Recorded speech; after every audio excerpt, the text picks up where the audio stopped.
Iya, selamat siang anak-anak. Bersyukur hari ini kita kembali bisa melanjutkan materi ya. Hari ini kita akan belajar tentang hukum gravitasi Newton ya. Jadi yang dipelajari di hari ini adalah materi tentang gravitasi Newton. Nah, Newton menemukan hukum tentang gravitasi itu pada satu peristiwa yang menurut saya itu unik. Jadi suatu hari si Newton ini sedang berada di taman mungkin ya, atau berada di kebun gitu ya. Nah, dia duduk di bawah pohon apel. Pada saat dia membaca, ada apel yang jatuh. Si Newton ini lalu berpikir, kok apel ini jatuhnya ke bawah? Dia memperhatikan lagi benda-benda di sekitarnya. Kenapa setiap benda kalau jatuh kok ke bawah? Lalu Newton mulai berpikir, pasti ada sesuatu. Ada yang membuat setiap benda itu tertarik untuk jatuh ke bawah, jatuh ke permukaan bumi.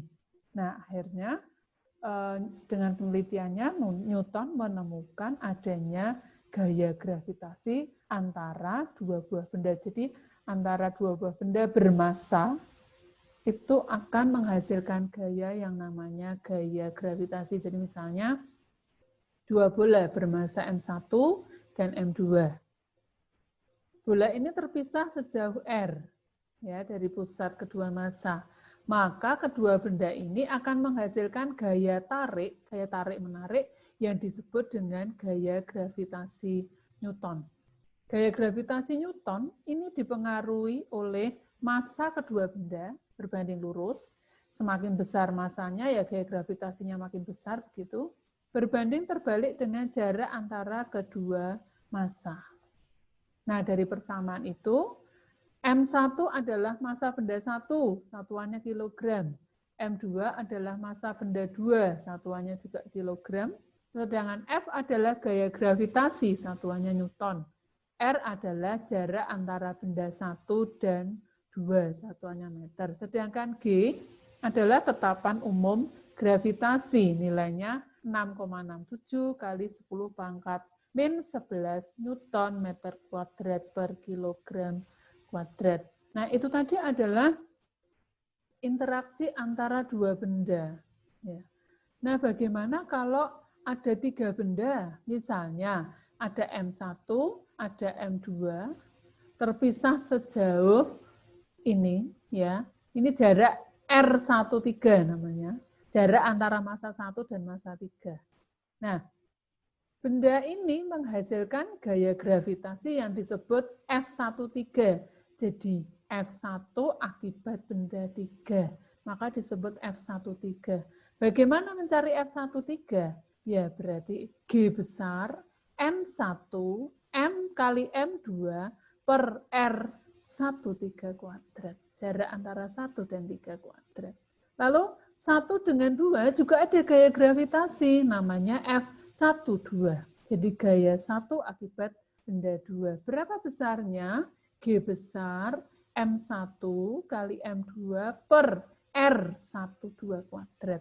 Lalu karena ada dua gaya yang membentuk sudut theta, maka mencari resultannya adalah akar dari F12 kuadrat tambah F13 kuadrat plus 2 kali F12 kali F13 cos sudut theta. Jadi menghasilkan dua gaya, hasil resultannya adalah ini. Jadi gaya total yang dirasakan benda 1 akibat adanya massa 3 dan massa 2 adalah ini.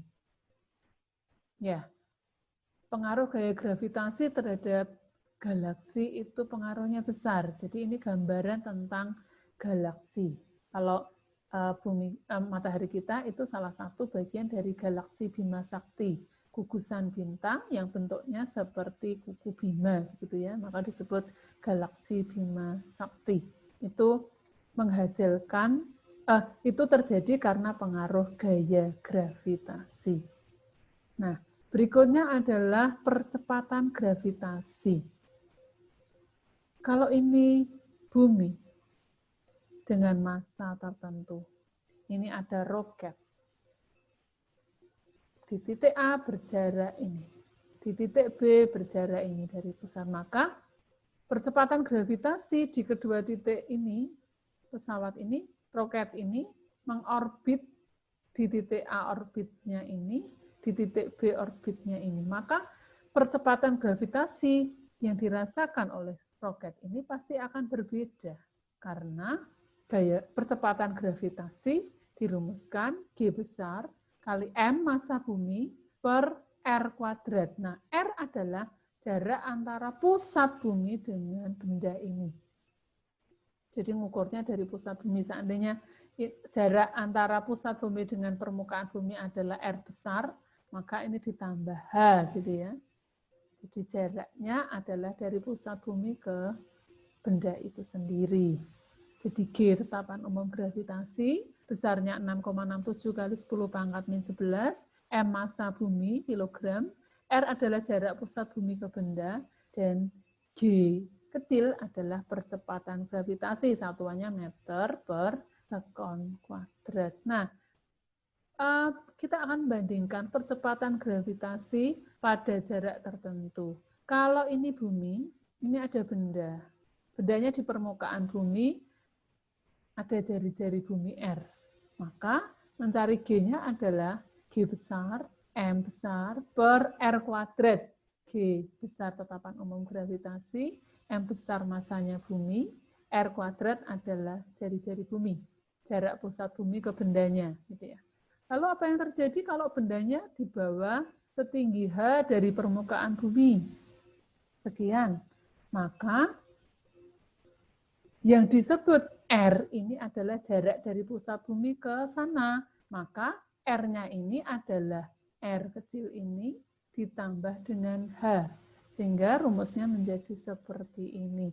G-nya menjadi G besar kali M per R plus H dalam kurung kuadrat.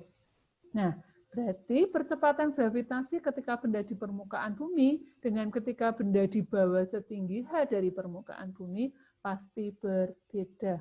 Makin jauh dari permukaan bumi, ya percepatan gravitasinya makin kecil. Nah, ini ada soal, 2 soal. Soal yang pertama, bumi memiliki radius R atau jari-jari R ya, dan percepatan gravitasi G kecil. Ketika benda dibawa pada ketinggian 2R di atas permukaan bumi, maka percepatan gravitasi benda tersebut berapa? Nomor 2, sebuah satelit mengorbit bumi dengan jari-jari 3 kali 10 pangkat 5 km diukur dari pusat bumi. Jika gaya gravitasi bumi yang bekerja pada satelit adalah 2 kali 10 pangkat 20 Newton dan massa bumi 5,98 kali 10 pangkat 24 kg, maka besarnya massa satelit tersebut berapa? 2 soal ini saya beri kesempatan Anda untuk mengerjakan. Nah, nanti setelah itu kita akan diskusikan di grup rumpun. Ya, siapa nanti yang sudah selesai bisa menyampaikan jawabannya. Saya kira itu yang bisa saya sampaikan. Materi ini tidak terlalu sulit, rumusnya juga tidak terlalu sulit, hanya dibutuhkan ketelitian untuk menghitung, ya, karena ada tetapan umum gravitasi yang angkanya desimal. Demikian yang bisa saya sampaikan. Saya cukupkan sekian. Selamat mempelajari materi ini, ya. Selamat mengerjakan, selamat melakukan diskusi nanti di grup rumpun kelas. Terima kasih, Tuhan memberkati.